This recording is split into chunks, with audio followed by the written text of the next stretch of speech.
예, 감사합니다. 오늘 설교를 썼습니다만 뒤통수가 따갑습니다.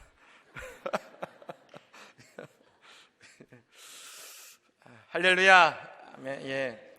여러분, 주 안에서 거듭나기라는 책이 있습니다. 이 책의 저자는 닉 홀이라고 불리는 사람인데요. 이 사람의 선교 이야기가 그 책 속에는 기록이 되어 있습니다. 여러분, 이 니콜이라는 이 사람은 이 펄스, 이제 펄스가 맥박이라는 의미입니다만, 이 펄스라는 선교 모임을 이루었고, 리셋, 주 안에서 거듭나기, 다시 새로워지기는 리셋이라는 집회를 하면서 지금까지 50만 명 이상의 사람들이 예수님을 영접했다는 것입니다. 그 이야기를 적은 책이 바로 이 주 안에서 거듭나기라는 책 이야기입니다. 그런데 맨 처음 이 펄스라고 하는 이 모임이 어떻게 시작이 되었느냐, 참 의미 있는 이야기가 나옵니다.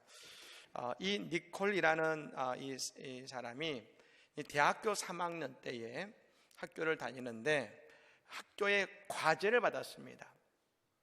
근데 그 과제의 제목이 뭐냐면 학생들이 캠퍼스에 어떤 변화가 있기를 바라는지, 어떤 변화가 캠퍼스에 일어나기를 바라는지라는 그 제목의 프로젝트를 주면서 15페이지의 그 보고서를 발표하는 겁니다. 그래서 이 그룹을 만들어줘서 조별로 15분간 발표하는 수업이 있게 되었습니다.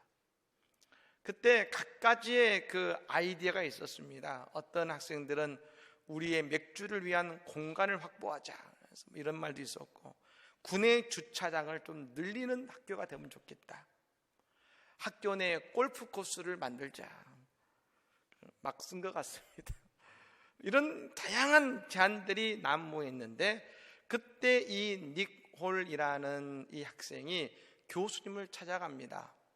그리고 부탁을 하는데, 교수님, 이것을 조별 과제가 아니라 저 혼자 해도 괜찮겠습니까? 라고 교수님께 요청했고 승낙을 받았습니다. 그리고 이 니콜이라는 학생이 그 프로젝트를 발표했는데, 그 발표한 제목이 이것이었습니다. 예수님으로 학교를 변화시키는 비전. 이것이 그 레포트 발보고서의 내용이었던 것이죠. 그리고 어떻게 캠퍼스를 예수님 이름으로 변화시킬 것인가에 대한 구체적인 전도 프로젝트를 만들어서 발표한 것입니다. 학생들이 무시하고 야유할 것 같았는데 학생들의 반응이 대단히 긍정적이었다는 것입니다. 그러니까 이 반응이 긍정적이자 이 학생이 힘을 얻은 거예요. 그래? 그럼 한번 해볼까? 하는 생각을 가지고 이 제안서를 복사해서 인근에 있는 대학교 다니는 친구들을 만나서 그 친구들에게 그 자신이 만든 프로젝트를 함께 나눕니다. 그리고 그는 이렇게 말합니다. 하나님께서 예수님이 우리 세대의 맥박이 되어야 된다는 목표를 내 마음에 주셔서 이거 읽어보고 기도해 주겠니? 그리고 함께 이야기해보자. 그 모임에서 시작된 것이 펄스, 예수님의 맥박이라는 사역이 된 것이고, 2005년도에 기도원의 300용사처럼 300명의 학생들이 공식적으로 이 사역을 시작했고, 지금 이 사역을 통해서 아까 말씀드린 것처럼 이 리셋이라는 집회를 통해 50만 명 이상의 사람들이 예수님을 영접하게 되었다는 것입니다. 그렇습니다.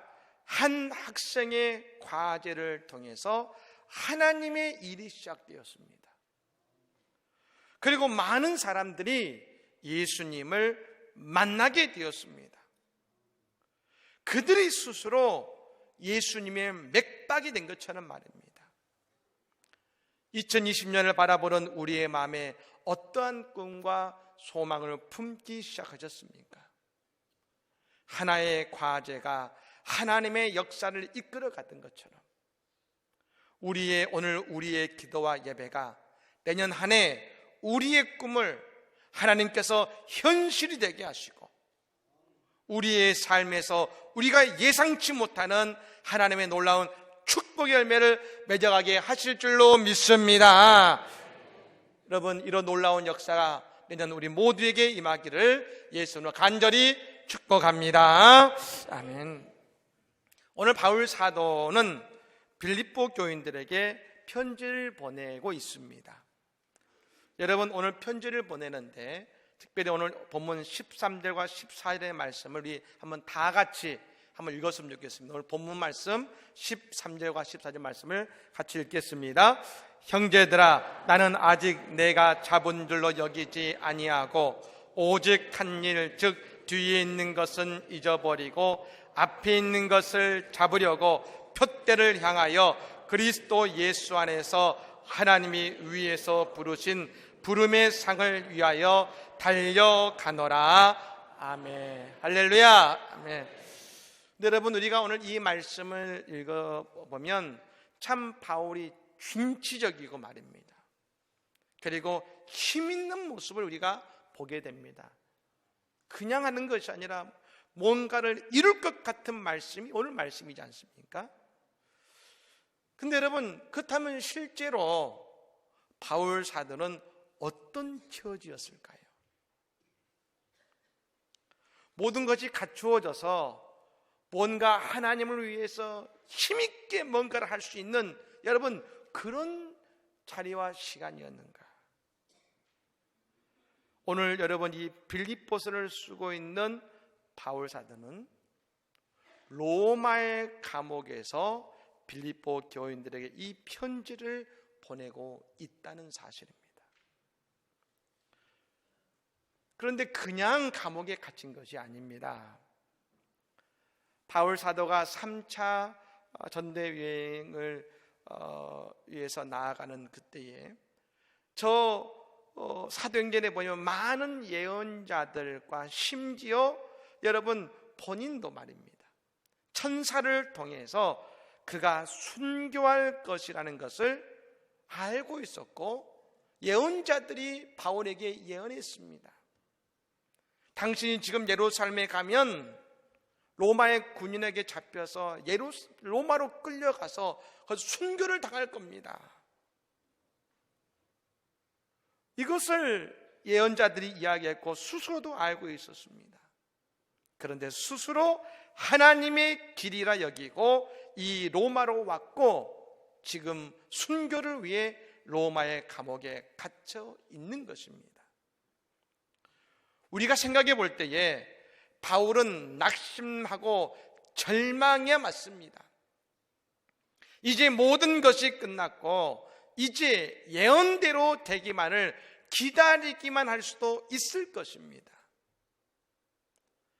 하지만 여전히 바울 사도의 글은 그의 편지는 힘이 넘치고 여전히 그는 그의 이 서신서의 글처럼 달려가고 있었다는 것입니다. 여전히 꿈을 꾸고 있었고 여전히 그가 해오던 사역을 계속해서 해나가고 있었습니다. 사람들은 말하기 좋아합니다. 성공했다, 실패했다, 잘된다, 이제 끝난다, 온갖 이야기를 합니다. 하지만 여러분 그것은 주위에서 판단해 주는 것이 아닙니다. 오늘 내가 나의 삶에서 어떤 삶의 자세를 갖느냐로 여러분 그것이 결정이 된다는 것입니다. 오늘 바울 사도가 로마의 감옥에서도 여전히 불타는 선교의 의지를 가지고 있는 것처럼 여러분 그와 같은 한 사람을 우리는 잘 알고 있습니다. 그가 바로 대동강의 토마스 선교사입니다. 그가 맨 처음에 중국 선교사로 그의 가족과 함께 왔습니다.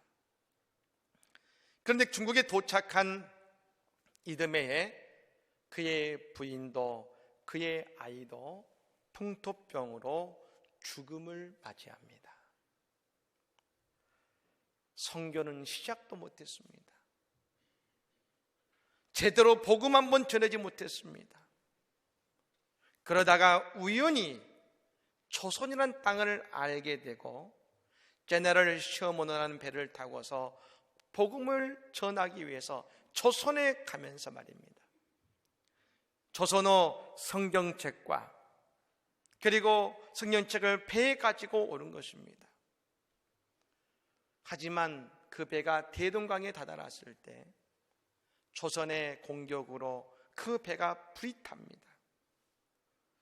어쩌면 여러분 토마스 선교사는 마음속으로 내가 지금까지 아무것도 못했는데 이제 나는 아무것도 할 수 없구나. 저 육지에 나가면 저 병사들의 칼에 죽을 텐데 난 아무것도 못하고 못했구나. 여러분 낙심했을 수도 있습니다. 하지만 그가 위대한 선교사인 것은 그 순간에도 그의 가슴에는 여전히 선교의 불이 있었고 꿈을 가지고 있었습니다. 그래서 그가 가지고 온 성경책을 육지로 던집니다. 그리고 그 자신도 누군가에게 이 성경책 한 권이라도 전해주기 위해서 가슴에 품고 육지로 올라가서 말입니다. 그를 죽이기 위해 칼을 들고 서 있는 군관인 박충권이라는 사람에게 그 성경책을 전해주면서 난 당신의 친구입니다. 그 한마디하고 그는 순교를 당했습니다.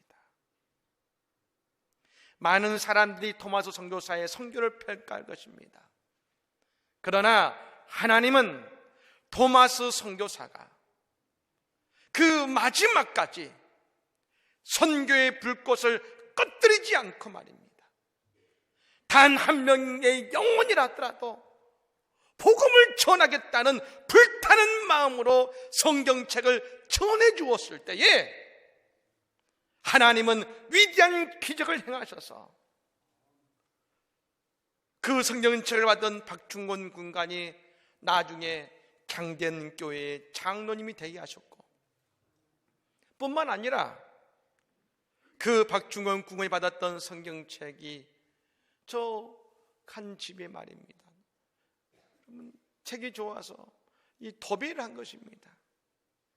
성경책이 있는 바로 그 붙였던 도배된 그 집이 1907년도 평양 대부흥운동을 일으키는 그 시작점이었던 장대현교회를 설립하게 만들었고 한국교회의 희망이 된 것입니다. 사랑하는 여러분, 우리는 세상의 평가에 나를 두지 마시기 바랍니다. 오늘 내가 주님과 함께 내일을 향해 나아갈 믿음이 있다고 한다면 말입니다. 하나님께서 역사하시고 우리의 문을 여실 줄로 믿습니다. 오늘 바울 사도의 모습을 저는 그래서 두 가지로 말씀을 드리고 싶습니다. 첫 번째는 이것입니다. 한번 따라해 볼까요?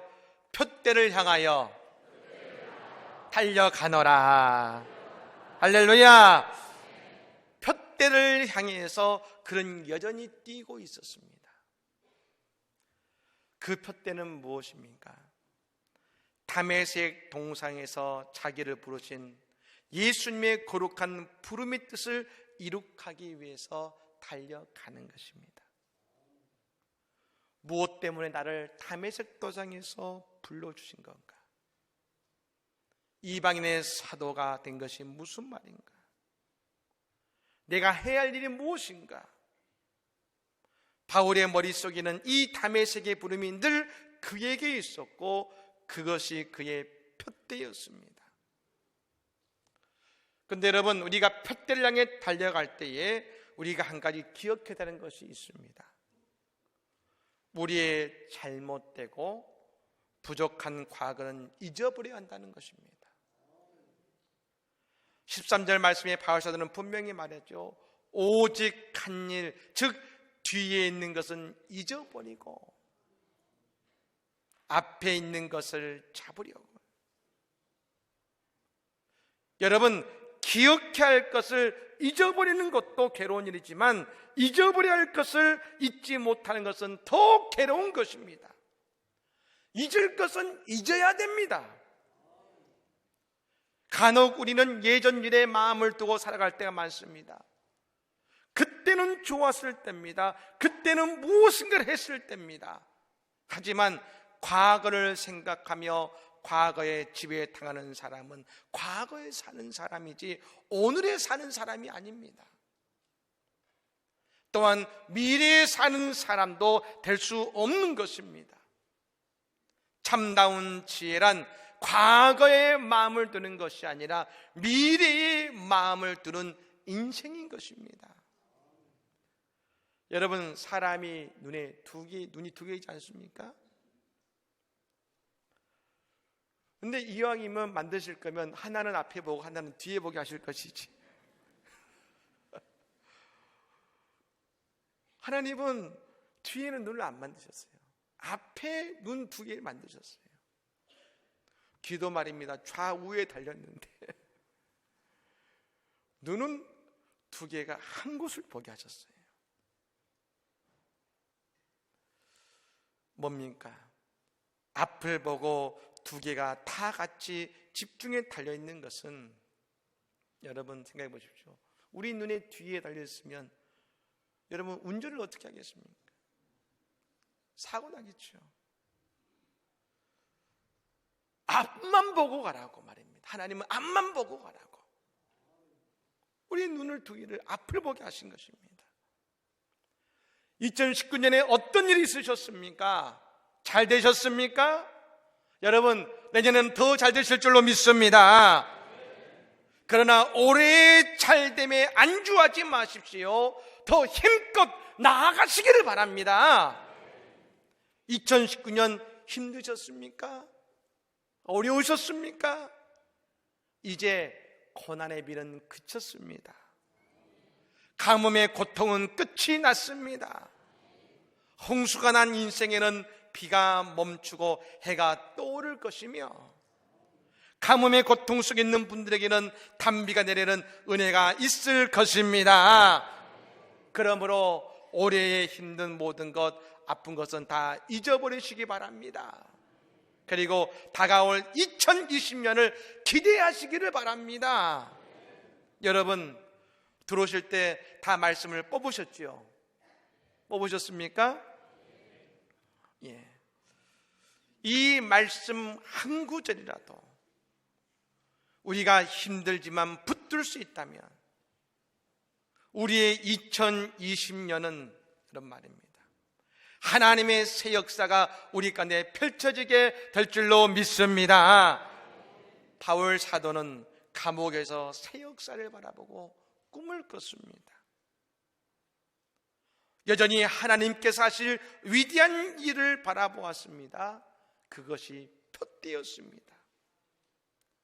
이 푯대는 바울 사도의 과거의 사건이 아니라, 과거의 다메섹이 아니라 사명의 다메섹을 기억하는 것이었고, 여전히 나아가야 될 푯대요, 우리가 여전히 바라봐야 될 사명인 것입니다. 사랑하는 여러분, 우리에게 어떤 사명이 주어졌습니까? 그것이 달란트일 수 있고 직분일 수도 있고 내년에 우리가 감당해야 될 주어진 사역일 수도 있습니다. 내게 주어진 그 사역을 통해서 우리의 삶에서 하나님의 미래가 끊임없이 펼쳐지는 은총의 역사가 우리 모두에게 있게 될 줄로 믿습니다. 마지막으로 바울 사도는 이렇게 말합니다. 그리스도 예수 안에서 하나님이 위에서 부르신 부름의 상을 위하여 달려가노라.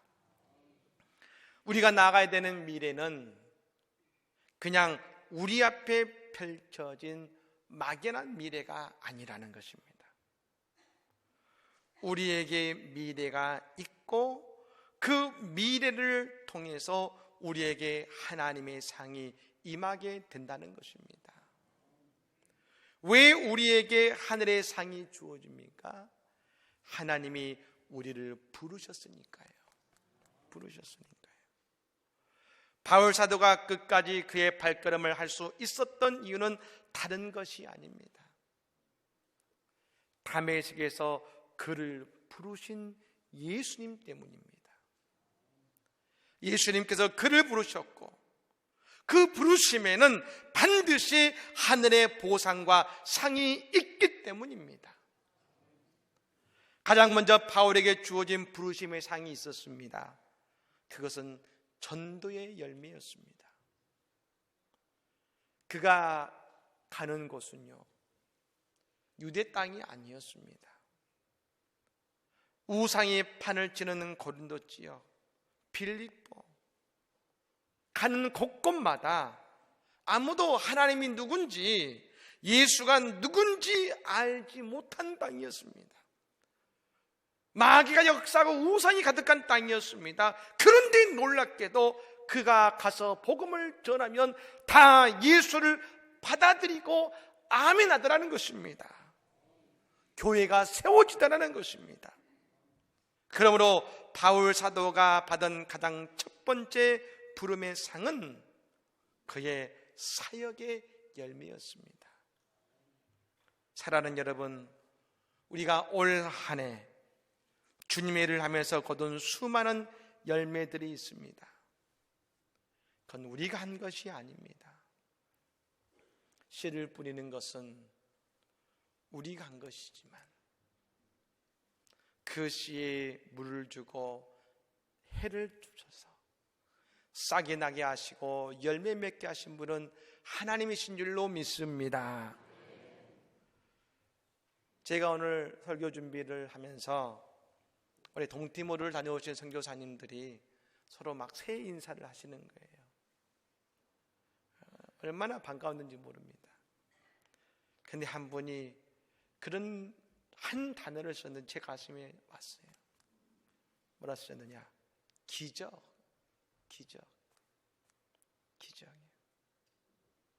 하나님의 기적이죠. 받은 복을 세어 보아라. 주의 크신 복을 내가 알리라. 할렐루야. 예.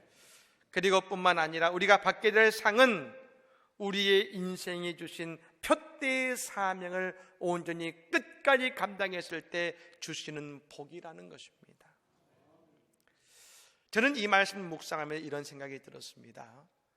사탄이 하는 역사 가운데 사탄은 우리에게 잠시의 축복과 사명 감당을 하게 만듭니다. 하지만 사탄은 우리가 끝까지 믿음과 사명을 감당하지 못하도록 유혹한다는 것입니다. 늘 그만하면 됐어, 그런 생각을 우리의 마음에 들게 만듭니다. 내가 이만큼 하면 됐지. 그러나 그렇지 않습니다. 바울 사도는 말하지 않습니까? 달려가노라.